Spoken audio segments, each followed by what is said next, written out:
ॾे परॾे मौजूद मुंहिंजे समूरनि सॼण साथियुनि खे पंहिंजे यूट्यूब चैनल थर थाक ते भलीकार अस्सलाम वालेकुम नमस्ते अक मौजूद चाक चङा भला जोड़ मतारा खिखिरा सुधा कहिड़ा तव्हांजा हाल कहिड़ा अहिवाल। सिंध पाकिस्तान जे ज़िले थरपाकर जे हेडक्वार्टर वारे शहर मिठी चेलार छाछरो कांटियो नंगर पाकर कारूंजर कजलासर नेणीसर खां थींदे कासबे ऐं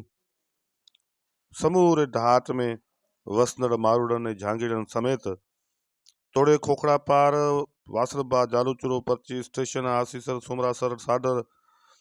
उमरकोट नबीसर नोहटो खां थींदे समूरे कस में वसंदड़ मुंहिंजनि मारूड़नि ढाचीड़नि सांगीड़नि खे सिक भरियो सलाम। ऐं लीके जो उन पार बॉर्डर जो उन पार वसंदड़ बाड़मेर जैसलमेर बीकानेर जोधपुर छोटण डूंगर ऋण कच्छ ऐं कच्छ भुज में वसंदड़ ढाचीड़नि मारूड़नि ऐं सिंधी सबाजड़नि खे सिक भरियो सलाम ऐं भलीकार। जी हा दोस्तो, पाण अॼु वरी बि हिकु हैदर रिंद जे ॻायल इंतिहाई मशहूर लोकगीत ते ॻाल्हाईंदासीं कंदासीं कचहरी। ही लोकगीत स्टोरियूं, ही लोकगीत जूं कहाणियूं कचहरी तव्हांखे कीअं थी लॻे, इन ते पंहिंजी राय ज़रूरु ॾिजो। सिंध पाकिस्तान जे अंदरि तालके छाछरे जे ॻोठ करीमदास जे तड़ सां तालुक़ु रखंदड़ हैदर रिंद, जंहिं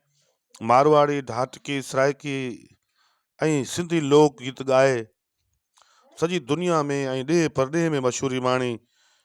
ऐं हुनजे मिठड़े महबूब आवाज़ जे करे हैदर रिंद अॼु बि हिंद सिंध में मशहूर फनकार तौर ते ॼातो ऐं सुञातो वञे थो। हैदर रिंद जेके पंहिंजे दौर में लोकगीत ॻाया, उन्हनि गीतनि एतिरी मशहूरी माणी जो कैसेटनि जी दुनिया में जॾहिं हैदर रिंद जी कैसेट मार्केट में ईंदी हुई त उहा म्यूज़िक सेंटरनि तां हथो हथ खपजी वेंदी हुई। हुनजी एतिरी वॾी डिमांड रही। बुनियादी तौर ते हीअ बरोचको ॿार थर जे तालके छाछर जे करीमदास जे तड़ सां तालुक़ु रखे थो, पर मौसीक़ी जी दुनिया सां हिन जो शौक़ु ज़ौक़ ऐं हिन जो लॻा एतिरो त तमामु घणो हुयो जो हीअ हिकिड़ो टाइम आयो जो अॼु गुज़िरियल अधु सदीअ खां हैदर रिंद हिंद सिंध जो हिकिड़ो मशहूरु लोक फनकार थी पंहिंजो नालो ऐं धाको ॼमाए चुको आहे। जेतोणीकि हू हिन दुनिया में मौजूदु न आहे, पर हुनजो आवाज़, हुनजो मौसीक़ी, हुनजो आलाप, हुनजो अंदाज़ अॼु बि असांखे संदसि यादि ॾियारे थो। हैदर रिंद मशहूरु मारवाड़ी ढाटकी लोकगीत ॻाया, जिन में चिरमकी, हमरचो, मोराबाई, कांगलड़ी थी उॾे, रायचंद, ॾोरो ऐं ॿिया मशहूरु लोकगीत हुन ॻाया, कांगसियो, मोरियो। पर हुनजा जेके बि लोकगीत आहिनि उहे सॼे ॾे परॾे में तमामु घणो मशहूरु थिया ऐं उन्हनि खे मोट मिली। उनजो कारण उन्हनि गीतनि में थर जे रीतनि, रस्मनि, तारीख़, कल्चर, सकाफ़त, सयाहत, मंज़रनि ऐं मक़ामी ॻोठनि, वाहिणनि, वस्तियुनि, ग्वाड़ियुनि, ॻोठनि जूं कचहरियूं, उन्हनि समूरनि हालतनि जो ज़िक्र उन्हनि गीतनि मिले थो। हिकु अहिड़ो ई लोकगीत सिंधी जो मशहूरु लोकगीत ॾिनी दिलि मूं तोखे हुजे यार पारत, हिन पंहिंजे दौर में जॾहिं ॻायो तॾहिं तमामु घणो मशहूरु थियो। हिन गीत बि पंहिंजी हिकिड़ी मार्केट ठाही ऐं तमामु घणो सॼी सिंध जे कुंड कुड़छ में तड़ काछो कोहिस्तान हुजे, तोड़े कींजर ऐं कश्मीर खां वठी कारूंजर ताईं, कराची खां कींजर ताईं,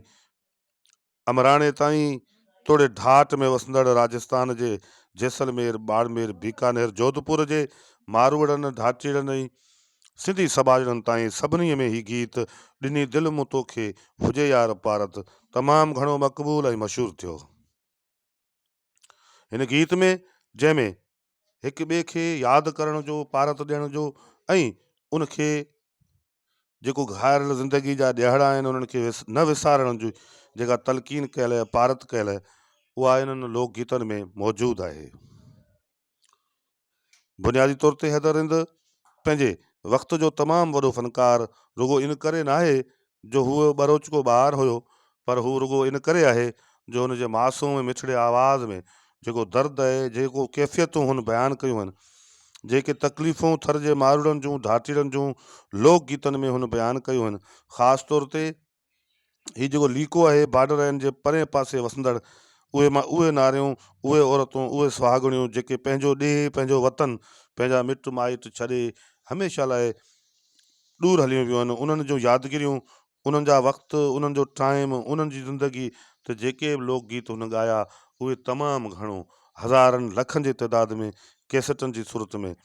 विकिरो थिया ऐं माण्हुनि उन्हनि खे महफ़ूज़ कयो, हीअं सांडायो। न रुॻो एतिरो, पर अॼु जॾहिं हीउ दौरु जदीद टेक्नोलॉजी जो दौरु आहे ऐं हिन दौर जे अंदरि कंप्यूटर ते USB ऐं मेमोरी कार्ड्स जे ज़रिए गीतनि खे महफ़ूज़ थो कयो वञे, तॾहिं बि माण्हू हैदर हिंद जे लोक गीतनि खे मेमोरी कार्ड ऐं USB जे ज़रिए महफ़ूज़ करे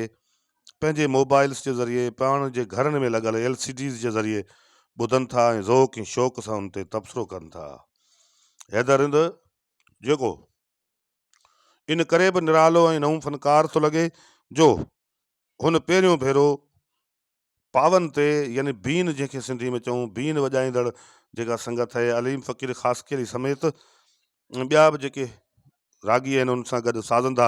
उन्हनि जे सुंग में, उन्हनि जे जोड़ में हिन जेके लोकगीत ॻाया, उन्हनि गीतनि पंहिंजी हिकिड़ी मार्केट ॼमाई, पंहिंजो हिकिड़ो नालो कमायो।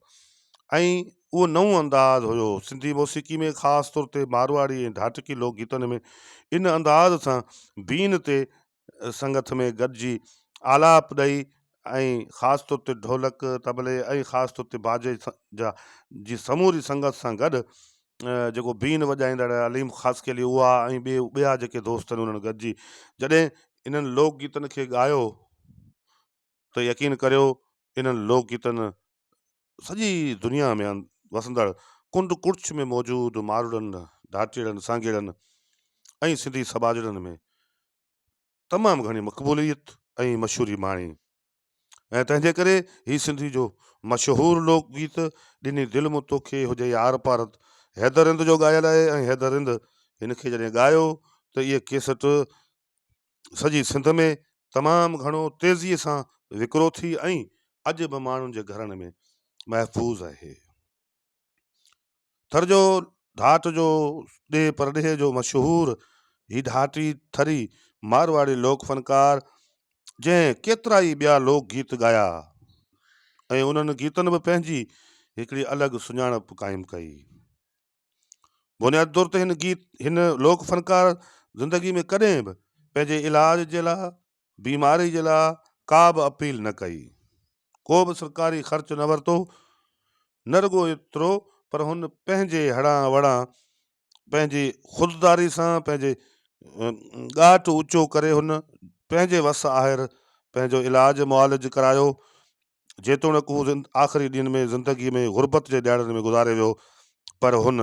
ॾिनी दिलि मूं तोखे हुजे यार पारत जहिड़े गीत जी भरम रखी। अॼोकी वीडियो में एतिरो ई।